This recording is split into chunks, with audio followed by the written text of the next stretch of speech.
नमस्कार, young Bharat news में आपका स्वागत है। बिहार की सियासत से जुड़े हर बड़े अपडेट को लेकर एक बार फिर हाजिर हूं मैं दीपक गौड़। आज हम बात करेंगे बिहार में महागठबंधन के बढ़ते कुनबे के मुद्दे पर। राजद नेता तेजस्वी यादव के नेतृत्व में संगठित नजर आ रहे महागठबंधन को लेकर देर रात कुछ बड़े अपडेट सामने आए।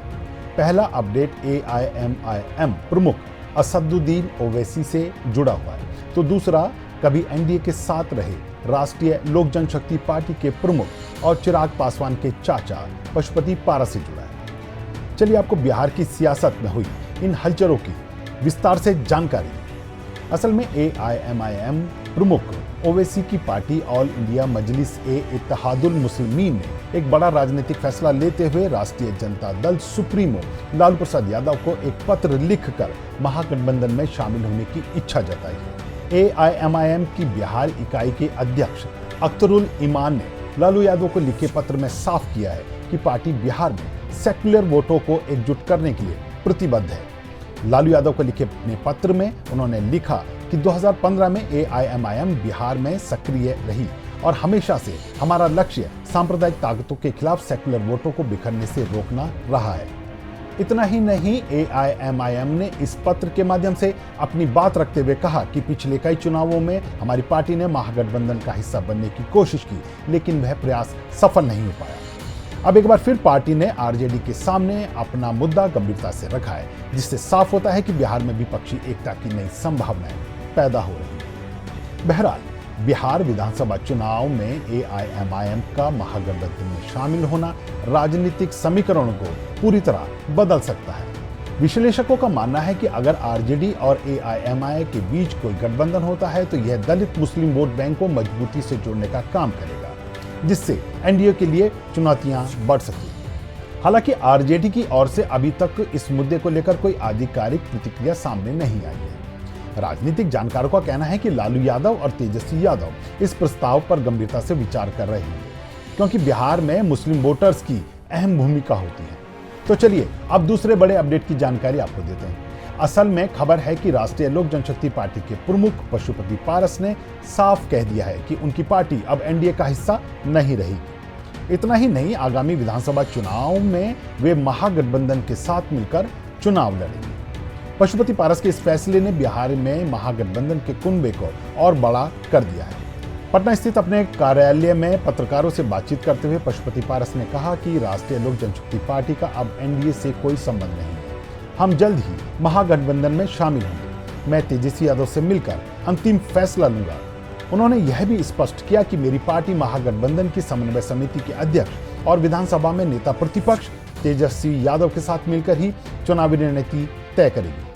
बहरहाल, ओवैसी की पार्टी और साथ में पशुपति पारस के बदले बदले सुरों ने बिहार की सियासत में नई गर्मी पैदा कर दी है। हालांकि अभी दोनों ही दलों को लेकर राजद ने कोई प्रतिक्रिया नहीं दी है, लेकिन यह बात तय मानी जा रही है कि अब दोनों ही दल महागठबंधन के साथ ही नजर आएंगे। हालांकि बदले सियासी समीकरणों के बीच इन दोनों दलों को चुनावों में सीटों के नाम पर क्या मिलेगा, यह तो आने वाला वक्त ही बताएगा। लेकिन इस पूरे घटनाक्रम पर चर्चा करने के लिए आज पटना से हमारे साथ फिर जुड़े हमारे कंसल्टिंग एडिटर प्रमोद मुकेश जी। प्रमोद जी, ये महागठबंधन का कुनबा तो बढ़ता ही जा रहा है। क्या एनडीए के भीतर ओवैसी और पशुपति को लेकर कुछ सुगबुगाहट नजर आ रही है? दोनों ही महागठबंधन के साथ जुड़ने को आतुर हैं। नमस्कार पहले। और ये पशुपति पारस, जब चिराग जो मेन लोजपा है वो अगर एनडीए का साथ है तो पशुपति पारस की पॉलिटिकल आइडेंटिटी बिहार में कम है, तो उनकी छटपटाहट थी कि हम महागठबंधन में जाएं, क्योंकि लोजपा के दो दल, एक जो मेन है वो एनडीए के साथ है, तो इनकी मजबूरी थी कि ये महागठबंधन में अपनी जगह तलाशे। लेकिन सबसे बड़ा सवाल ओवैसी को लेकर है। ओवैसी पहले भी कभी एनडीए के साथ नहीं थे, उनको ऐसे एनडीए और विपक्षी बिहार की जो टीम दल है उनको भाजपा की बी टीम, भाजपा की टीम ही उसको इस हिसाब से कहती थी। लेकिन 2020 के इलेक्शन में जिस ढंग से ओवैसी की पार्टी को बिहार में सफलता मिली थी, उसके 5 विधायक चुने गए, लेकिन 4 विधायक बाद में राजद में शामिल हुए, तो ये छटपटाहट सेकुलर वोटों को लेके है कि बिखराव ना हो।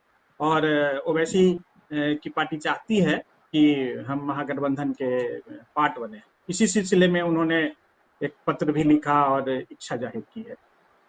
जी जी, ये अब तक ओवैसी को भाजपा के लिए वोट कटवा पार्टी कहा जाता था कि मतलब वो वोट काटती थी बीजेपी के पक्ष में, लेकिन अब उनके महागठबंधन के साथ खड़े हो जाने पर एनडीए को नुकसान होगा या नहीं?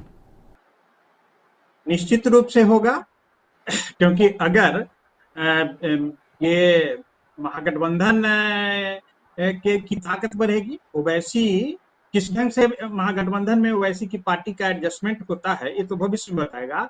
लेकिन ओवैसी का जो वोट बैंक है वो मुसलमानों में है, और बिहार में उनकी छवि एक कट्टर मुसलमान की पार्टी के रूप में है, और सीमांचल के इलाके में ही उनको 5 सफलता मिली थी। लेकिन कुछ उपचुनाव जो 2 साल पहले और 1 साल पहले हुए थे, उसमें ओवैसी एक फैक्टर के रूप में राजद को हराने की हैसियत उनकी हो गई थी। सिवान में एक सीट पे राजद की हार मिली थी, इसलिए ओवैसी अगर महागठबंधन के साथ आएंगे तो महागठबंधन की ताकत बढ़ेगी और वोट कटवा की स्थिति नहीं रहेगी, वो ऐड कर देंगे महागठबंधन को।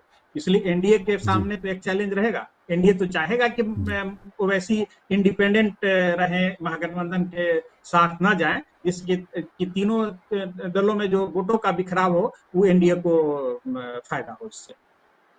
जी जी, ये ओवैसी की पार्टी ने लालू को जो पत्र लिखा उसमें साफ कह दिया है कि पहले भी उन्होंने महागठबंधन का हिस्सा बनने की चाह रखी थी, लेकिन ऐसा नहीं हो सका। अब मैं यह जानना चाहूंगा कि पूर्व में ऐसा नहीं हो सका जो उन्होंने कहा है, उसके क्या निहितार्थ निकाले जाए, उसके कारण क्या थे? देखिए, उसकी वजह है दो। महागठबंधन में ओवैसी को लेने को लेके कांग्रेस भी सशंकित है, क्योंकि जो वोट बैंक और जो इलाका ओवैसी का है, प्रभाव वाला इलाका, वो सीमांचल का इलाका है, कटिहार, पूर्णिया, अररिया, किशनगंज वाला इलाका। और उधर ही कटिहार से कांग्रेस के सांसद हैं तारिक अनवर, जो भी अल्पसंख्यक समुदाय से आते हैं। तो ये एडजस्टमेंट को लेके है। और वैसे ठीक है, ये बात भूल के कि उनके 4 विधायक को राजद ने खुद मिलाया, और बड़ी तल्खी थी दोनों के बीच कि हमारे पार्टी से जीते हुए विधायक को उन्होंने मिलाया। लेकिन कैसे एडजस्ट कर पाते हैं ये तो समय बताएगा, लेकिन अगर उनके आने से फायदा तो महागठबंधन को होगा। चलिए, ओवैसी की बात खत्म करते हैं और बात आते हैं अगले जो एक बड़ा अपडेट कल सामने आया, पशुपति पारस। पशुपति पारस ने साफ कह दिया है कि अब वह एनडीए के साथ नहीं रहेंगे, महागठबंधन का हिस्सा बनेंगे। आप कैसे देखते हैं उनके इस बयान को? नहीं नहीं, पशुपति पारस के पास और कोई चारा नहीं था। लोकसभा चुनाव 2024 में वो उनकी हैसियत बहुत ही सामान्य, लोजपा का जो बड़ा घटक जिसमें बड़े नेता के रूप में चिराग पासवान उभर गए थे, तो उनके पास नेता बड़े हैं। उनके साथ पूर्व सांसद चंदन सिंह, पूर्व सांसद सूरज भान और तमाम नेता हैं। लेकिन जो जनता में उनकी स्वीकार्यता कम है, इसलिए वो चाहते हैं कि हमें महागठबंधन में और एनडीए में जब अगर छोटा भतीजा ही भूमिका में है तो वहां तो उनके लिए स्पेस है नहीं। इसलिए ये इनको तो मजबूरी में सौदा करना ही होगा अपने पॉलिटिकल आइडेंटिटी के लिए। लेकिन एक कहावत है ना, पारस, पता नहीं समय बताएगा, पारस ये लालू के लिए पारस मनी बनेंगे या पत्थर ही रहेंगे। अगर ये पारस मनी बन जाए तो महागठबंधन की ताकत थोड़ी बढ़ेगी। जी जी, क्योंकि बात इसलिए हो रही है ना कि भाई रामविलास पासवान के जिंदा रहते लोक जनशक्ति पार्टी में ये मजबूती के साथ खड़े थे, चिराग के साथ विवादों को लेकर अलग हो गए। हालांकि पार्टी चिराग के पास ही रही, तो क्या सिर्फ खुद को साइडलाइन लगाने के चलते पशुपति महागठबंधन में शामिल हो रहे हैं, या उनके साथ जुड़ने के लिए पशुपति के पास कुछ मुद्दे भी हैं? नहीं नहीं, मुद्दे देखिए, जो भी छोटे राजनीतिक दल हैं उनका अपना एक कुछ कुछ सेक्शन में और कुछ कुछ इलाके में वोट बैंक है। रामविलास निश्चित रूप से दलित के बिहार के सबसे बड़े नेता थे, बड़े है नेता ना। थे। और उनकी उन्हीं की छाया में पशुपति पारस रहे, केंद्र में मंत्री भी रहे। लेकिन एक जो परिवार में पार्टी को लेकर लड़ाई थी कि असली वारिस कौन, रामविलास की पार्टी का असली वारिस कौन, तो स्वाभाविक है लोगों ने भी पसंद किया, और बेटे हैं तो इसलिए उनको ज्यादा अधिकार उनका रहा। और इसके कारण 5-5 सांसद जिस पार्टी का जीत जाए, तो इसलिए असली लोजपा पे कब्जा चिराग का हो गया। इनके पास है, जी। लेकिन राजनीति में रहना है। लेकिन इनकी छवि भी सही है कि रामविलास के एकदम छोटे भाई और लक्ष्मण की तरह रामविलास के साथ थे। उनके साथ रहे। लेकिन जन एकदम थे, और जनता में कितनी पहुंच बना पाते हैं अगर ये गठबंधन हो जाता है। लालू पार्टी को ही कहेंगे, पशुपति को, कि राजद में शामिल करिए, या इनको कुछ पार्टनर बना के कुछ सीट देंगे, ये तो 1-2 दिन में तय हो जाएगा, क्योंकि महागठबंधन में ही जाएंगे। और सच आपने कहा कि कल उन्होंने प्रेस कॉन्फ्रेंस में कहा ही है कि मेरा एनडीए से अब खत्म, अब हमको महागठबंधन के साथ रहेंगे। जी और जी काफी एनडीए जी पे आक्रामक भी थे। जी जी, वही बात एकदम से नज़र ऐसे भी आ रही है कि महागठबंधन के साथ खड़े होने की बात करने के साथ ही पशुपति ने चुनाव आयोग के मतदाता सूची को लेकर दोबारा से निरीक्षण का जो सवाल उठाने शुरू कर दिया। उनका कहना है कि वह उस मुद्दे को लेकर सुप्रीम कोर्ट तक जाएंगे। हाँ, देखिए अभी पूरा जो मतदाता पुनरीक्षण का काम हो रहा है, उसमें पशुपति पारस ही नहीं, महागठबंधन के तमाम दल जी जी चुनाव आयोग से दिल्ली में मिले हैं, कांग्रेस, राजद, माले, और अगर ये कुनवा है तो वो भी, वीआईपी भी एक सवाल उठा रहा है। पप्पू यादव भी, जो वैसे निर्दलीय हैं, लेकिन वो भी सवाल उठा रहे हैं। तो इसलिए ये जी स्वाभाविक है, माने मतदाता पुनरीक्षण को लेके एनडीए एक तरफ है और महागठबंधन एक तरफ है। जी।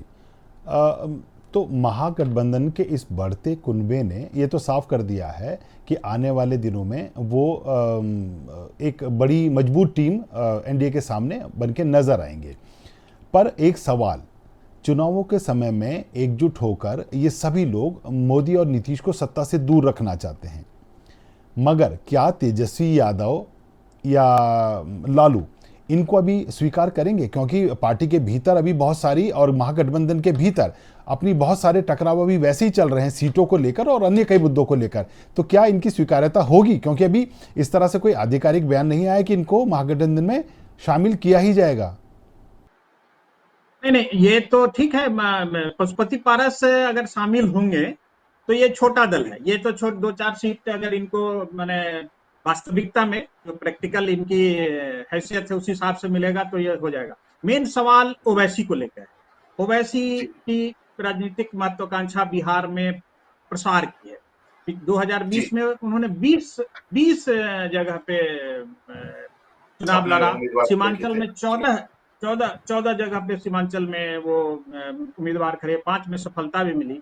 सारा जी टकराव ओवैसी को लेकर है कि जी राजद की एक पहचान एमवाई है, जी मुस्लिम ज्यादा मुस्लिम और फैक्टर। यादव।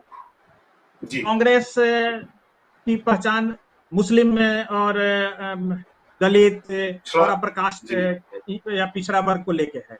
तो ये सारा टकराव कांग्रेस और राजद कितना ओवैसी को एडजस्ट कर पाएगी ये महागठबंधन में, सारा दबाव ये है। जी नहीं जी तो ओवैसी एक फैक्टर हैं, लेकिन उनको सीट कौन सा देगा? अगर जी सीमांचल में चाहेंगे तो सीमांचल में तो ये बड़ा सवाल है कि किस ढंग से जी महागठबंधन ओवैसी को, पशुपति जी पारस तो उनका कोई बड़ा कुनवा नहीं है, कुछ बहुत बड़ी राजनीतिक ताकत नहीं है, लेकिन वो जी डिक्टेट नहीं कर पाएंगे। वो चाहेंगे कि मुझे एडजस्ट किया जाए।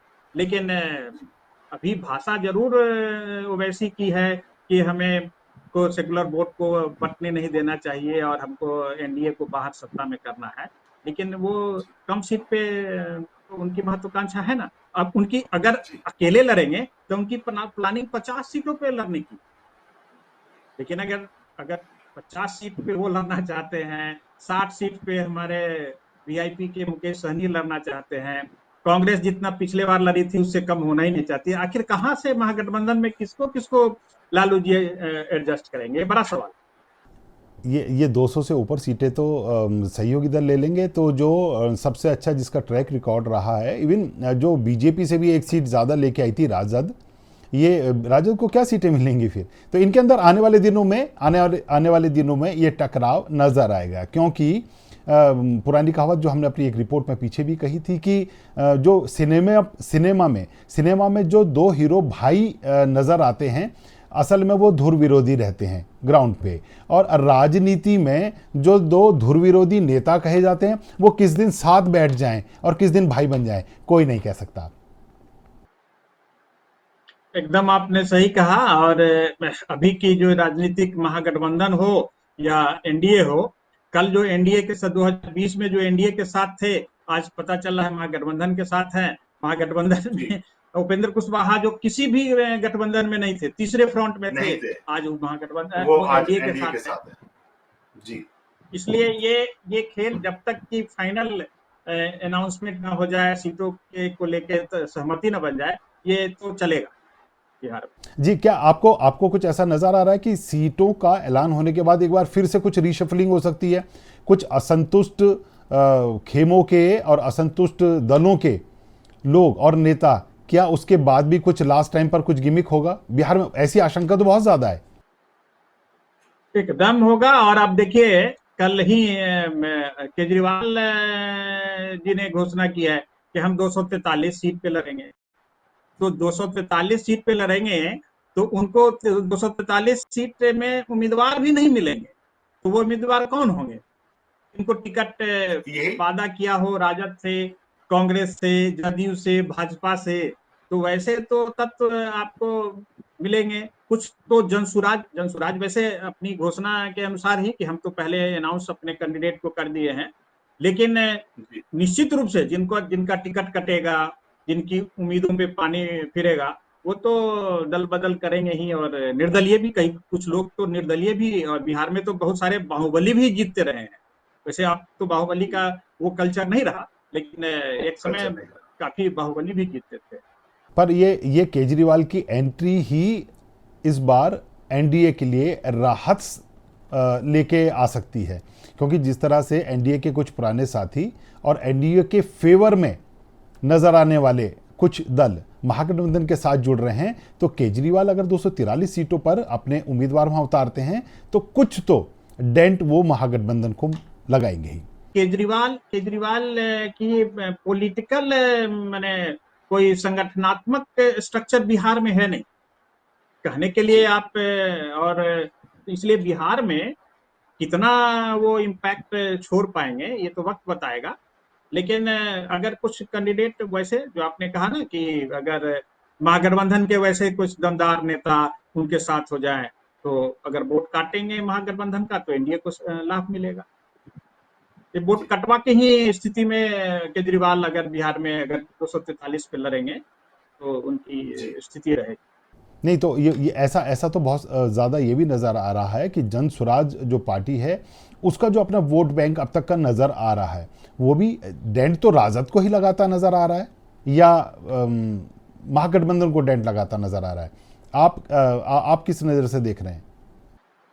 नहीं, देखिए, जनसुराज का की जो अपील है ना, वो बिहार की बेरोजगारी, बिहार में अशिक्षा, बिहार में पलायन, बिहार और एक नए तरह की माने टर्मिनोलॉजी कहिए, राजनीति, मुद्दों पर आधारित राजनीति वो करना चाह रहे हैं। पर बिहार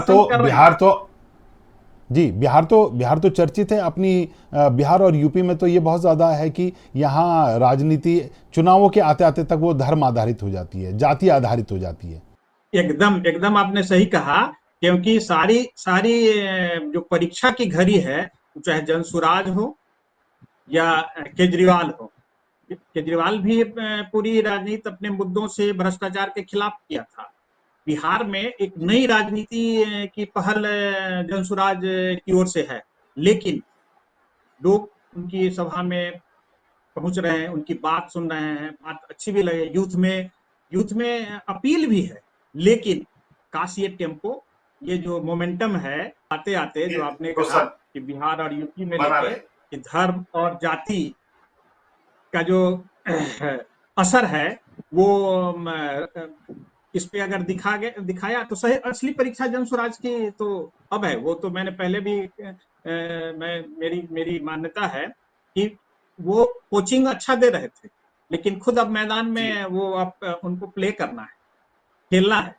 जी, बहुत बड़ा रोल आगे की राजनीति में जनसुराज पार्टी और प्रशांत किशोर रख सकते हैं, अगर बिहार की सियासत में वो कुछ भी अच्छा कर पाए, क्योंकि वो जिस तरह की राजनीति को प्रमोट कर रहे हैं वो मुद्दे आधारित राजनीति को प्रमोट कर रहे हैं। हालांकि इसके बाद फिर यूपी विधानसभा चुनाव भी हैं। अगर जनसुराज पार्टी यूपी में बेहतर स्थिति में पहुंची तो ये बात तय है कि वो यूपी में भी कुछ ना कुछ शायद नजर आए। क्या कहेंगे आप? निश्चित रूप से अगर ये तो टेस्ट ग्राउंड के रूप में जनसुराज पार्टी अपनी पहली राजनीतिक लड़ाई बिहार में लड़ेगी। अगर इनको अपेक्षित, वो तो सत्ता की ही प्राप्ति की बात करते हैं, लेकिन अगर उनको अपेक्षित सफलता मिली तो निश्चित रूप से विस्तार करेंगे। 2027 के इलेक्शन में वो यूपी जरूर जाएंगे। अगर उसके पहले अगर वेस्ट बंगाल का इलेक्शन होगा तो वहां भी आजमाएंगे, क्योंकि कोई भी एक जो रीजनल पार्टी है उसका फलक तो है कि हम अपनी बड़ी भूमिका में रहें। और अब तक तो मैंने पार्टी जिस ढंग से नए टर्मिनोलॉजी, नए मुहिम, डिजिटल और जो नया प्लेटफॉर्म है प्रचार प्रसार और इम्पैक्ट का, उसमें और मुद्दे की बात तो प्रशांत किशोर कर रहे हैं। पब्लिक वोट में कितना तब्दील हो पाता है वो है देखना। शुक्रिया प्रमोद जी, आप इस मुद्दे पर हमारे साथ जुड़े और कुछ अहम जानकारी आपने साझा की। ऐसे ही आगे भी हम आपके साथ जुड़े रहेंगे और देश में बिहार की राजनीति को लेकर हम लगातार चर्चा करते रहेंगे। आप हमारे साथ जुड़े, आपका बहुत बहुत शुक्रिया। बिहार के मुद्दों पर हो रही हमारी ये चर्चा आपको कैसी लग रही है, कमेंट बॉक्स में लिखकर हमें ज़रूर बताएं। ऐसी वीडियो के लिए जुड़े रहिए हमारे साथ। हमें यंग भारत, सच के साथ।